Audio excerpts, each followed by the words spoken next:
जय हिंद। आज के वीडियो में आप लोगों को बताऊंगा बिहारी लाल का जीवन परिचय कैसे लिखें। एकदम सरल तरीके से बताऊंगा किस प्रकार से एग्जाम में लिखा जाता है। सेम वैसे ही बताऊंगा, मैंने जिस प्रकार से लिखा था उसी प्रकार से आपको बताऊंगा। मेरे बहुत ही अच्छे हिंदी में नंबर आए थे, देख लीजिए। बहुत ही सरल तरीके से बताया हूँ। जो किताबों में दिया रहता है वो अलग एकदम होता है, ये मैंने अलग से लिखा हुआ हूँ एकदम आसान भाषा में, जिससे आप लोग जल्दी याद कर लें। चलो शुरू करते हैं। सबसे पहले आप लोग काले पेन से हेडिंग डालेंगे, काले या पेन से या स्केच से, काले स्केच से हेडिंग डालेंगे बिहारी लाल का जीवन परिचय ऊपर डालेंगे। उसके बाद में जो प्रश्न हो, जैसे प्रश्न नंबर 2 हो तो प्रश्नोत्तर 3 ऐसे लिखकर उसके बाद में तब लिखेंगे जीवन परिचय। काले पेन से हेडिंग कर देंगे अच्छी तरीके से। उसके बाद में लिखेंगे, यहाँ से शुरू करेंगे एरो लगा के। उसके बाद में शुरू करेंगे रीतिकाल के प्रतिनिधि कवि बिहारी लाल का जन्म। मतलब ये बिहारी लाल जो थे वो रीतिकाल के प्रतिनिधि कवि थे। बिहारी लाल रीतिकाल के प्रतिनिधि कवि बिहारी लाल का जन्म सन 1603 ईस्वी। यहाँ पर काले पेन से कर देना, आप लोग लिख देना, जिससे एग्जामिनर को पता चल जाएगा। ये हाईलाइट हो जाएगा, इससे एग्जामिनर को पता चल जाएगा हाँ यहाँ पर सही है। और ज़्यादा नहीं देखेगा, अच्छी राइटिंग में लिखेंगे, पूरे नंबर मिलेंगे। उसके बाद में सन 1603 ईस्वी के लगभग ग्वालियर के निकट बसुआ गोविंदपुर ग्राम में हुआ था। यहाँ पर गोविंदपुर भी, बसुआ गोविंदपुर भी काले पेन से आपको लिखना है। यहाँ पर ऐसे काले पेन से आपको लिखना है। उसके बाद में ग्राम में हुआ था, मतलब ये बिहारी लाल का जन्म 1603 ईस्वी के लगभग ग्वालियर के निकट बसुआ गोविंदपुर ग्राम में हुआ था या गांव में हुआ था। उसके बाद में इनके पिता का नाम, यहाँ पर सॉरी गलत हो गया, पिता नहीं लिखा है, पिता का नाम केशव राय था। ऐसे लिख दें आप लोग बस, इनके पिता का नाम, बिहारी लाल के पिता का नाम केशव राय था। उसके बाद में इन्हें मथुरा का चौबे ब्राह्मण भी कहा जाता था या माना जाता था। मथुरा का चौबे ब्राह्मण कहा जाता था या माना जाता था।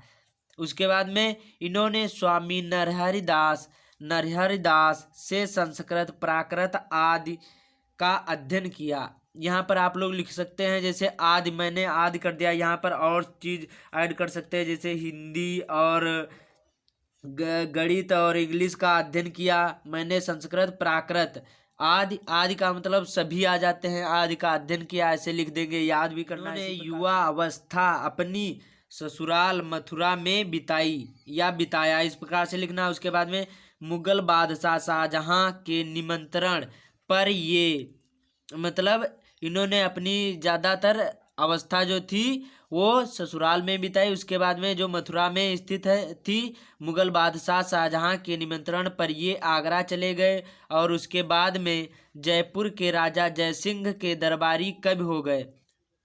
पहले मुगल बादशाह शाहजहां के वहाँ चले गए आगरा, उसके बाद में राजा जयसिंह के दरबारी कवि हो गए। राजा जयसिंह या राजा अपनी पत्नी के साथ के प्रेम में फंसकर राज कार्य को चौपट कर बैठे। तब बिहारी ने राजा को यह दोहा लिखकर भेजा। आपको ये दोहा जरूर ही जरूर लिखना है, ये नहीं लिखोगे तो नंबर शायद नहीं दिए जा सकते हैं। ये वाला दोहा जरूर ही लिखना है।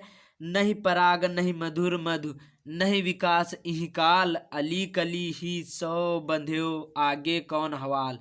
ये दोहा सबसे पहले बिहारी ने लिखा, राजा जयसिंह को लिखकर भेजा।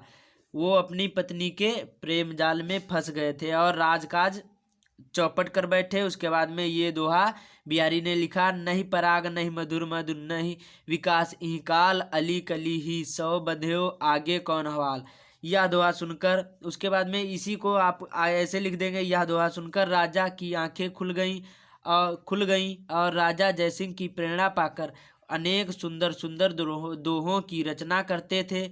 और मतलब राजा जयसिंह, उसके बाद में यह दोहा जैसे राजा जयसिंह को भेजा, तब उनकी आंखें खुल गई और उन्होंने राजकाज को संभाला, फिर से शुरू कर दिया। उसके बाद में तब इन्होंने राजा जयसिंह की प्रेरणा पाकर अनेक अनेक सुंदर सुंदर दोहों की रचना करते थे और प्रत्येक प्रत्येक प्रत्येक दोहों पर इनकी प्रत्येक दोहों पर एक स्वर्ण मुद्रा प्राप्त करते थे।